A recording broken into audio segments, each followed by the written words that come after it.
आता आपण सेकंड एपिसोडमध्ये येतोय. आता आपण गुरु मंदिरला चाललोय, चालत-चालत आणि गावातून चाललोय. तर गावात खूप चांगल्या प्रकारे म्हणजे तुम्ही बघाल तर वाडे खूप आहेत. तुम्हाला एक नजारा दाखवतो मी.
ही पावलं उमटली ती 25 नोव्हेंबर 2017ला पावलं उमटलेली आहेत.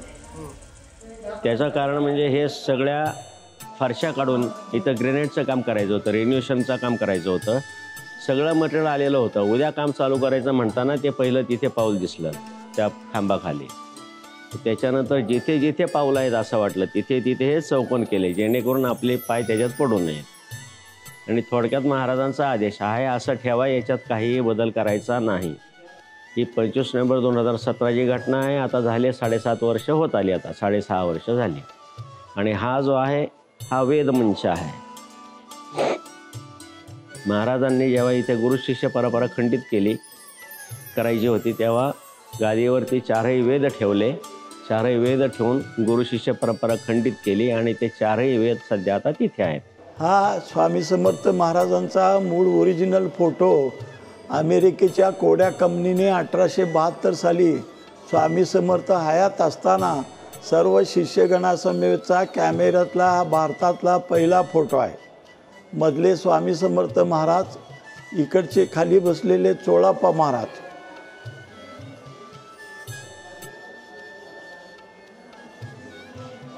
पलीकडचे खाली बसलेले चोळाप्पा महाराजांचे जावई श्रीपाद भट.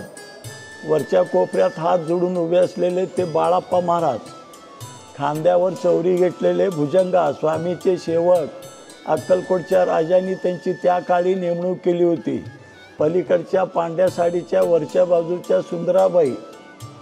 ज्यावेळेस त्या फोटोग्राफरने स्वामींची परवानगी न घेता चोरून फोटो काढण्याचा त्या काळी त्यांनी आटोकाट प्रयत्न केलेला होता, परंतु फोटो त्याला काय स्वामी समर्थ दिसले नाहीत शेवटपर्यंत. कावडा माकड घार दाखवले स्वामी समर्थांनी.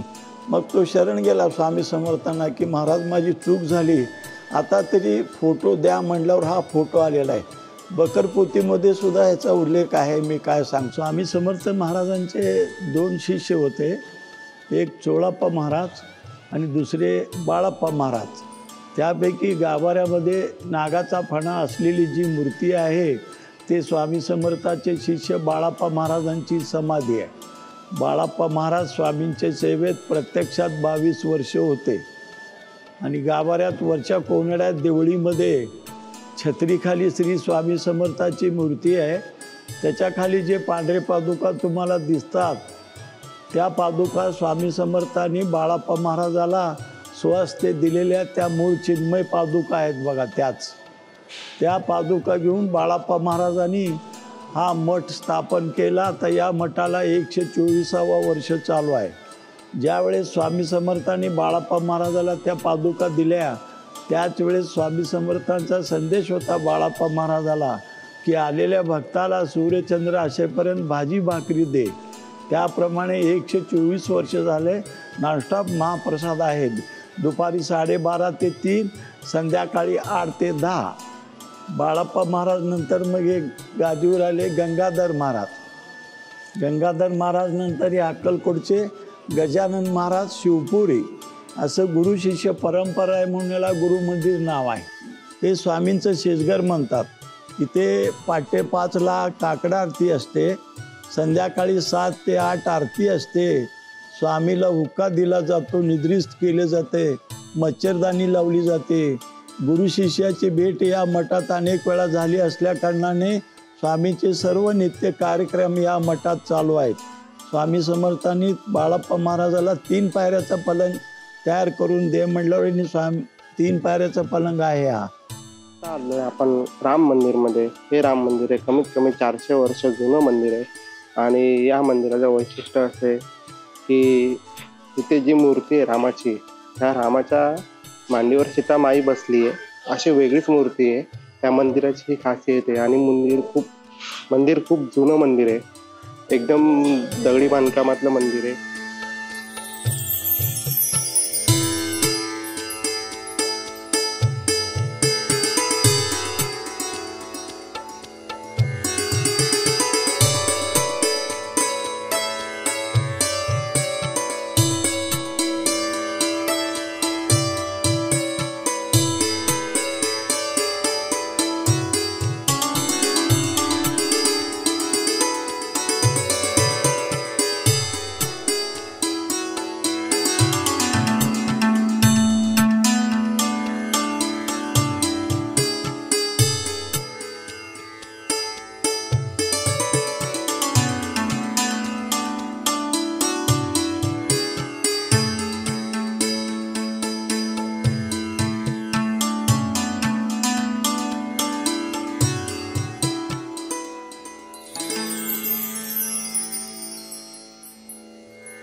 आता आपलं गुरु मंदिर म्हणजे बाळप्पांचा मठ येथील दर्शन पूर्ण झालेलं आहे. आता आपला पुढचा प्रवास असेल वटवृक्षाकडे. वटवृक्ष देवस्थानाकडे आपण आता प्रस्थान करणार आहोत. चला जाऊया चला जाऊया असं पाहिजे.